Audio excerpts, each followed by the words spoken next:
엘리사는 이 스승 엘리야의 이 승천 때에 장자의 몫으로 갑절의 영감을 구했습니다. 엘리사는 소원대로 큰 영감을 받아 스승 엘리야 못지않는 그러한 위대한 하나님의 선지자가 되었습니다. 그것은 무엇보다 이 엘리사를 통해 나타나는 여러 이적들로 말미암아 분명해졌습니다.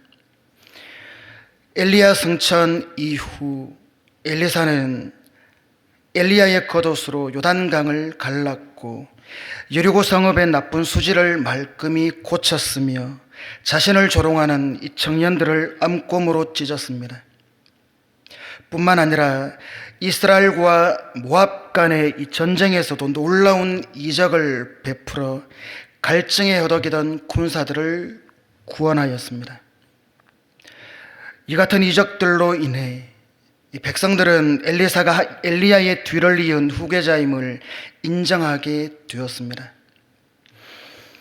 이러한 때에 엘리사는 수도 사마리아와 갈멜산을 주요 근거지로 하여 스승 엘리야의 뒤를 이어 선지학교를 방문했습니다. 생도들을 가르치고 지도하는 가운데 그 필요를 쫓아 백성들을 찾아가 도움을 주기도 하고, 또한 자신에게로 나아오는 무리들에게 말씀과 이적으로서 여호와 신앙을 고취시키는 사역을 감당했습니다. 이 당시 북왕국 이스라엘은 오므리 왕가의 마지막 왕인 이 여호람 왕에 의해 통치되고 있었습니다. 여호람의 부모인 아합과 이세벨이 퍼뜨린 이 바알과 아세라 우상이 나라 곳곳에 세워져서 우상 숭배되고 있던 그런 암울한 시기였습니다. 이때에 엘리사는 엘리야의 본을 쫓아 이 패역한 권력을 꾸짖고 많은 이적의 역사를 통해 하나님의 말씀을 힘있게 선포했습니다. 오늘 본문은 그러한 시대의 상황 속에서 이 엘리사에 의해 베풀어진 두 가지 이적을 다룬 부분입니다. 모두 선지의 이 사랑과 자비가 깃든 이적들입니다. 엘리사가 베푼 기적의 역사들은 모두 하나님 나라를 선포하는 그 역할을 감당하기 위한 것이었습니다. 오늘 본문 말씀의 이적들을 통해 하나님의 능력과 역사하심을 교훈받고 믿음 가운데 능력 있는 신앙생활을 하는 여러분 되시기를 바랍니다. 이스라엘 땅에 극심한 흉년이 들었습니다. 흉년이 들었다는 것은 인간의 배고픔 또는 그 배고픔으로 당하는 정신적이고 육체적인 고난, 기근을 의미합니다. 비교적 강수량이 적은 이 근동에서 발생하는 기근은 인간을 비롯한 다른 생물들에게 치명적인 결과를 초래했습니다. 그래서 사람들은 매 끼니마다 먹을 것을 구하는 것이 큰 일이었습니다. 엘리사 팀의 선지 생도들도 예외는 아니었습니다. 엘리사도 하나님의 일을 하는 자들의 형편에 깊은 관심을 가지고 이 엘리야처럼 선지학교를 자주 방문했습니다. 엘리사는 선지의 생도들이 굶주림으로 고통당하는 것을 알고 그들을 돌보아주기 원했습니다. 하나님께서 이 선지 생도들을 돌보실 것을 믿었던 것입니다. 그래서 자기 사원에게 큰 솥을 걸고 이 선지자의 생도들을 위해서 국을 끓이라고 그렇게 합니다. 엘리사의 사원이 국을 끓이는 것을 돕기 위해 선지자의 생도 중 한 사람이 채소를 캐러 들에 나갔습니다. 그러나 그는 채소 대신 무엇인지 알지 못하는 식물인 이 들호박을 따서 옷자락에 채워 가지고 왔습니다. 이때 그가 발견한 것은 게펜사데, 이 문자적으로 밭의 덩굴 식물입니다. 게펜은 덩굴 포도나무, 덩굴을 지닌 식물을 말하고 사대는 들이라는 의미입니다. 밭의 덩굴 식물입니다. 히브리어 게펜사데는 기어오르거나 감는 식물을 가리키는 일반적인 히브리어 단어입니다. 개역 개정 성경에는 그 열매를 들호박, 우리가 지금 보고 있는 성경에는 들호박으로, 개역 한글 성경에는 들외로 번역을 했습니다. 외는 오이의 준말이기에 들외란 곧 들오이라는 말입니다. 오이는 박과의 한 해살이 덩굴 풀입니다. 덩굴 손으로 감아서 뻗으면서 여름에 노란 꽃이 핍니다. 열매는 이 원기둥 모양이고 황갈색으로 익습니다. 본문의 이 열매를 뜻하는 히브리어는 파코트인데 영어 번역들을 다 보니까 모두 파코트를 오이를 뜻하는 이 영어 단어 큐컴버라고 번역을 하지 않고 박을 뜻하는 고드라고 다 번역을 해놓았습니다. 이 구절의 경우 그 식물은 건조한 기후에서 자라는 일반적인 덩굴 식물인 들박이거나 사막박이었을 것입니다. 이스라엘의 사막이나 모래 흙에서 주로 자라며 열매는 약간 독이 있지만 가루로 만들어 사용했습니다. 사막박은 해안 평야뿐만 아니라 이 구절의 이야기가 발생한 요르단 골짜기의 길갈 주변에서 지금도 자라고 있습니다. 사막박은 지중해 연안과 서아시아 도처에서 자랍니다. 일부 번역자들이 사는 지역에는 기어오르는 식물을 동칭하는 그 단어가 없을 수 있기에 식물이라는 단어를 사용했을 것이고, 또한 이 들오이와 같은 단어로 번역했을 것입니다. 지금 보시고 계신 이 사진이 시내 광야에서 자라는 사막박 덩굴입니다. 열매가 익으면 노랗게 되고 녹색 또는 노란색의 구불구불한 이 줄무늬가 있습니다. 한마디로 아주 작은 수박처럼 생겼으나 익으면 참외처럼 노랗게 됩니다. 갈색 씨앗은 반들반들하게 윤이 나고 과육은 이 배변을 돕는 약재로 사용됩니다. 철이 지나면 열매와 식물이 점점 마르면서 과육도 스펀지처럼 되고 색깔도 희게 되면서 바뀌면서 매우 쓰게 됩니다. 평소 때 같으면 이 덩굴의 열매는 식용으로 삼지 않았겠지만 그때는 극심한 이 기근에 따라서 그것도 식용으로 삼고자 그걸 따서 국을 끓였다는 것입니다. 생도들이 허기를 채우기 위해 국을 끓였다는 것은 그들이 얼마나 먹을 것이 없는 그러한 상황이었는지를 보여주는 것입니다. 하지만 그 열매 속에는 먹을 수 없을 만큼 쓴맛을 지닌 강한 독성이 있었습니다. 국을 끓여서 이 선지 생도들에게 주어 먹게 했을 때 국을 먹던 무리가 국 속에 독이 들어있다, 그렇게 외쳤습니다. 40절 41절에 한번 보겠습니다. 이에 퍼다가 무리에게 주어 먹게 하였더니 무리가 국을 먹다가 그들이 외쳐 이르되 하나님의 사람이여 솥에 죽음의 독이 있나이다 하고 능히 먹지 못하는지라. 엘리사가 이르되 그러면 가루를 가져오라 하여 솥에 던지고 이르되 퍼다가 무리에게 주어 먹게 하라 하매 이에 솥 가운데 독이 없어지니라.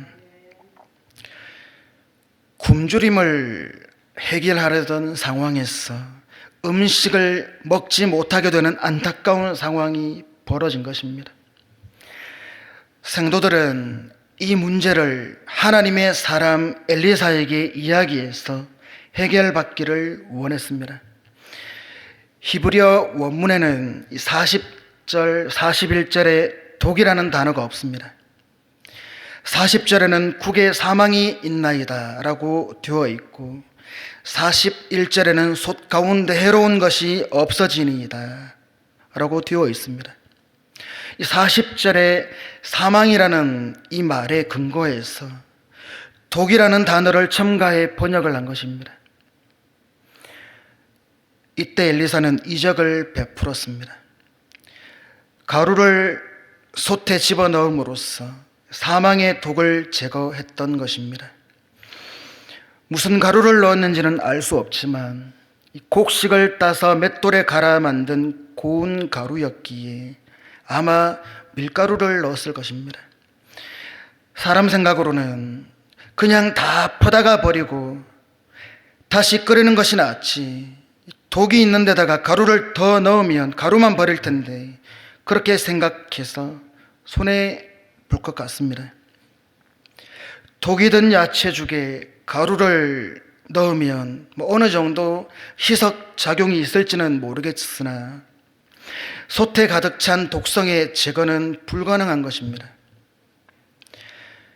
그러나 하나님께서 주신 감동을 그대로 믿고 순종했더니 독이 없어진 것입니다.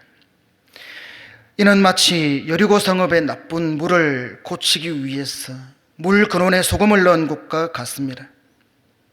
여기서 우리는 소금이나 가루 자체에 어떤 신비한 효능이 있는 것은 아니라는 사실입니다.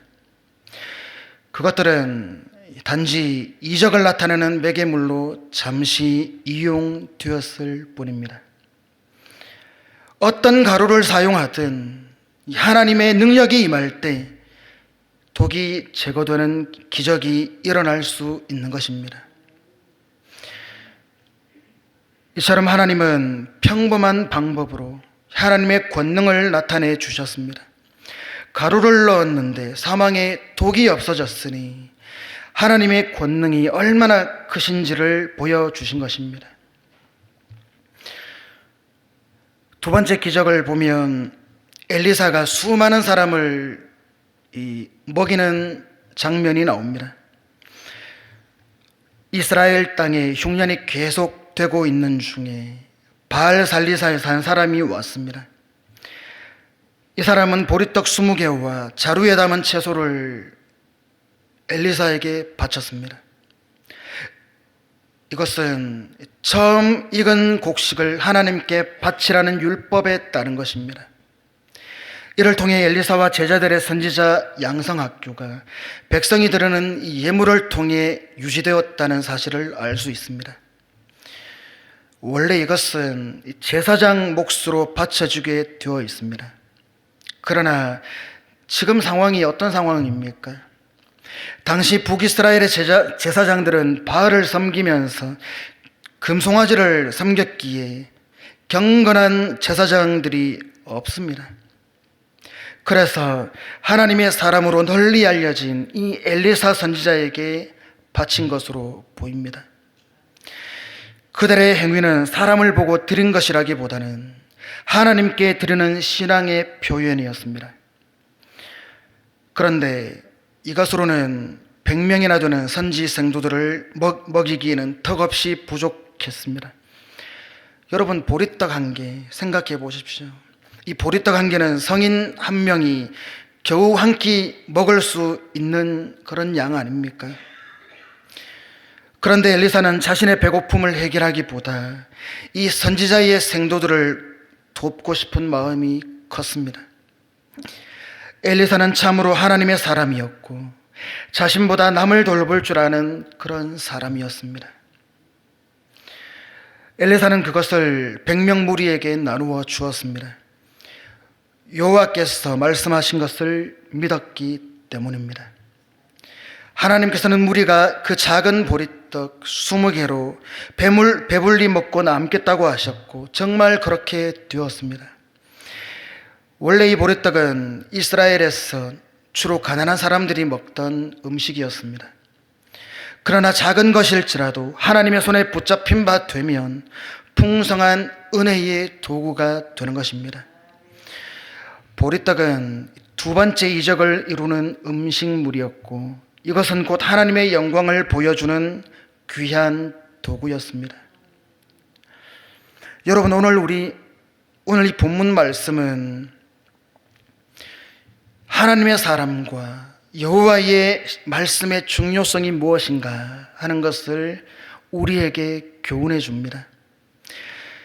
이스라엘의 흉년이 들어서 모두가 굶주릴 그때에 하나님을 믿고 따른 제자들도 같은 문제를 겪었습니다. 하나님은 흉년과 기갈 속에서 이 엘리야를 통해 사르밧 과부를 먹이시고 엘리사를 통해 수넴 여인의 필요를 채워주셨습니다. 우리 또한 인생에서 궁핍해질 때가 있습니다. 그때 우리는 어떠한 어려움을 당하더라도 일용할 양식으로 먹이시며 필요를 채우시는 하나님을 신뢰해야 합니다. 특히 우리가 영적 굶주림을 경험할 때 오직 하나님만으로 채울 수 있음을 기억해야 합니다. 이런 확신이 있을 때 우리는 자신의 결핍을 초월해서 다른 사람의 영육간의 필요를 채워줄 수 있기 때문입니다. 먼저 하나님으로부터 채움을 받고 나서 다른 사람의 결핍을 채우는 주님의 손과 발이 되어야 한다는 것입니다. 국에서 독을 제거하는 이적을 행하여 굶주린 제자들을 먹이는 엘리사의 모습에서 우리는 무엇을 보게 됩니까? 하나님은 불가능해 보이는 상황에서도 우리를 돌보시며 우리의 필요를 채우시는 분임을 깨닫습니다. 또한 이러한 역사는 그리스도께서 십자가 보혈의 피로써 말끔히 그 치명적인 독소를 제거해 준 사실을 연상시킵니다. 또한 하나님 나라에서 이 성도의 영원한 생명을 예시하고 있습니다. 이러한 생명에 대한 역사는 그리스도의 부활 사건에서 가장 구체적으로 증거되었습니다. 요한복음 11장 25절에서 26절 다 같이 읽겠습니다. 시작. 예수께서 이르시되 나는 부활이요 생명이니 나를 믿는 자는 죽어도 살겠고 무릇 살아서 나를 믿는 자는 영원히 죽지 아니하리니 이것을 내가 믿느냐. 그러므로 우리 성도는 죽어도 산다는 부활의 신앙을 소유해야 합니다. 세상 속에서 또한 핍박이 있어도 하나님 나라 백성으로서의 그 신앙의 삶을 살아나가야 합니다. 사도들과 또 많은 신앙의 선배들이 이러한 신앙 속에서 생명을 아끼지 않는 그 순교의 길로 행했던 것입니다. 하나님께서는 한 경건한 자가 하나님께 바친 양식으로 많은 무리를 먹이심으로 세상 만물을 창조하고 다스리시는 능력과 영광을 증거하셨습니다. 이것은 신약시대 예수님께서 베푸신 보리떡 5개와 물고기 2마리로서 장정들만 5,000명을 먹이고도 12광줄이나 남았던 그 오병이어의 이적을 연상시킵니다. 이것은 인간의 육신의 생명을 위한 양식을 하나님께서 주관하시며 부족한 것을 넉넉히 채우고도 흘러넘치는 그 하나님의 풍성한 은혜를 교훈해 줍니다. 누가복음 12장 28절에서 30절에 오늘 있다가 내일 나궁이에 던져지는 들풀도 하나님이 이렇게 입히시거든 하물며 너희일까 보냐. 믿음이 작은 자들아 너희는 무엇을 먹을까 무엇을 마실까 하여 구하지 말며 근심하지도 말라. 이 모든 것은 세상 백성들이 구하는 것이라. 너희 아버지께서는 이런 것이 너희에게 있어야 할 것을 아시느니라. 하나님께서 다 아신다고 하셨습니다. 세상 사람들은 자신들의 노동으로 이 양식을 생산한다고 생각하지만 하나님께서는 햇빛과 비를 공급해 주지 않으시면 인간의 노동은 아무런 효과도 기대할 수 없습니다. 예수님께서는 하나님께서 이 공중의 새와 들의 백합화를 먹이시고 입히신다는 사실을 비유로 말씀하셨습니다. 하나님께서는 모든 사람의 육신에 이 양식을 공급하심을 교훈하신 것입니다. 또한 하나님께서 자기를 섬기는 백성을 굶기지 않으심을 강조하셨습니다. 그러므로 성도는 일용할 양식을 하나님께 구할 뿐 아니라 양식을 주시는 하나님의 은혜에 날마다 감사해야 합니다. 하나님께서 엘리사에게 이러한 기적을 베풀게 하신 것은 하나님께서 영원한 생명을 얻게 하는 이 양식을 인간에게 주심을 교훈하기 위함입니다. 온 나라가 우상 숭배에 빠져서 하나님의 선지자들이 소외되고 고난받는 상황 속에서 하나님의 기적으로 양식을 먹게 된 무리는 하나님 나라에 대한 영원한 소망을 간직하게 되었음이 분명합니다. 하나님께서는 기적 자체보다 그 기적이 암시하는 이 영적인 교훈을 사람들이 받기를 원하셨던 것입니다. 요한복음 10장 28절, 내가 그들에게 영생을 주노니 영원히 멸망하지 아니할 것이요 또 그들을 내 손에서 빼앗을 자가 없느니라. 성령의 능력으로 베푸시는 그 하나님의 기적의 역사는 하나님 나라의 복음을 지향하고 있습니다. 예수님의 오병이어의 기적은 자신이 영생을 얻게 하는 메시아이심을 증거하신 것입니다. 그러므로 성도는 육의 양식을 공급하시는 하나님의 역사 속에서 영원한 생명을 우리에게 주시는 구원의 은혜와 역사를 발견하고 하나님께 찬양과 영광을 돌려야 합니다. 여러분, 우리는 하나님의 은혜로 예수님의 순종과 헌신을 통해서 풍성한 하늘의 양식을 누리는 자가 되었습니다. 우리의 진정한 필요를 채워주시는 생명 자체이신 예수님으로 인해서 풍성한 삶을 누리는 자입니다. 그렇기에 우리는 하나님의 풍성함을 누리는 자로서 이제는 하나님께 자신을 드리는 헌신의 삶을 살아가야 합니다. 축복받고 누리는 삶을 강조하는 오늘날의 교회에서 헌신과 희생이라는 소리는 잦아들고 있습니다. 하지만 진정한 축복과 누림은 반드시 누군가의 헌신과 희생을 통해 이루어지는 것입니다. 그렇기에 주님의 희생으로 하늘의 양식을 먹고 살아가는 우리들은 받을 것만 기대하지 말고 희생하며 드리며 살아가야 합니다. 우리의 작은 헌신, 우리 교회의 희생과 배려가 하나님께 드려져야 합니다. 그럴 때 하나님 나라는 더욱 왕성하게 일어나게 될 것입니다. 전도서 11장 2절 다 같이 읽겠습니다. 시작. 너는 내 떡을 물 위에 던져라. 여러 날 후에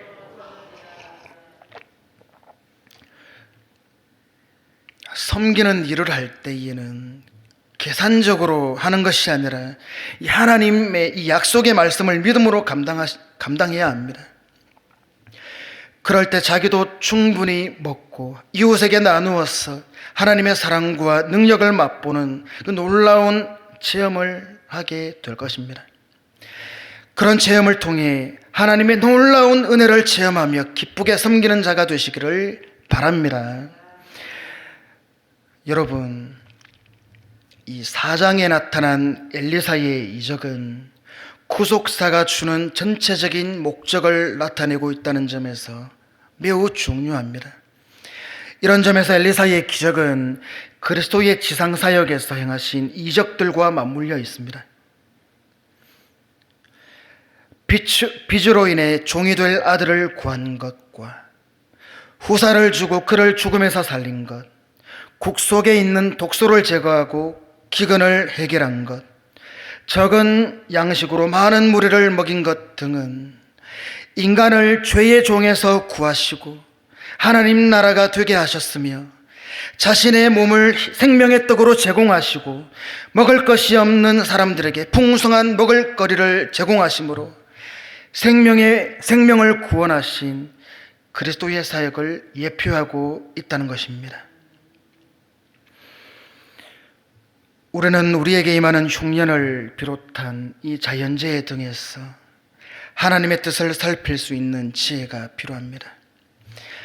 모두 부족하고 어려운 상황 속에서 차고 넘치는 풍성한 상태로 이어지는 은혜의 이적들입니다. 이것은 하나님께서 함께 하시는 그곳에는 결코 부족함이나 굶주림이나 사망이 발붙일 틈이 없다는 사실을 교훈해 줍니다. 비록 우리들은 모자라고 부족하지만 하나님께서는 풍족하고 흘러넘친다는 사실을 보여줍니다. 문제는 믿음으로 나아가고 구하는 것입니다. 믿음의 열쇠로 하나님의 풍성한 은혜의 창고를 여는 것입니다. 4장을 마치기 전에 다시 한번 우리가 기억해야 할 것은 하나님의 사람과 여호와의 말씀의 중요성입니다. 하나님께서는 어느 시대나 여호와의 말씀을 전하기 위해 하나님의 사람을 세우셨습니다. 당시 북쪽 이스라엘에 보면 하나님의 사람 엘리야와 엘리사를 보내셨습니다. 이들을 보내신 목적은 기사이적을 행하라고 보내신 것이 아닙니다. 여로보암의 길에서 돌이켜 하나님께로 돌아오라는 여호와의 말씀을 전하기 위해서였습니다. 오늘 말씀을 통해 언제나 표면적으로 드러나는 기적의 역사에 집중하기보다는 그것이 의미하는 말씀에 관심을 둠으로써 하나님의 뜻을 깨닫고 진리 가운데 행하면서 복음 전하는 모든 성도님들 되시기를 주님의 이름으로 축복합니다.